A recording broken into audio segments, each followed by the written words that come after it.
মন্ত্রী, শুনেছি পাশের রাজ্য আমাদের সাথে যুদ্ধ করতে আসবে। জি মহারাজ, খবর ঠিকই। তাহলে আমরাও প্রস্তুত।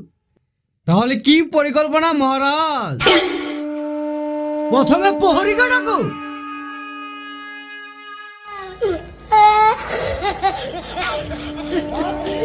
হুকুম করুন মহারাজ।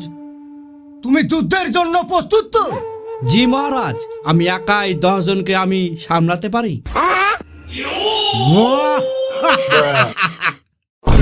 কিন্তু তারা যদি 20 জন আসে? তাহলে আমি দৌড়ে এসে আপনাকে খবর দেব। তাহলে ভালোই পরিকল্পনা। তাহলে যুদ্ধের আগে একটা কাজ করি।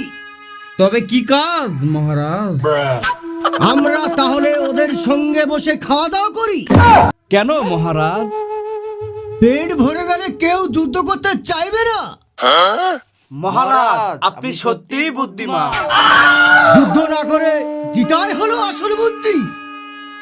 হ্যাঁ মহারাজ।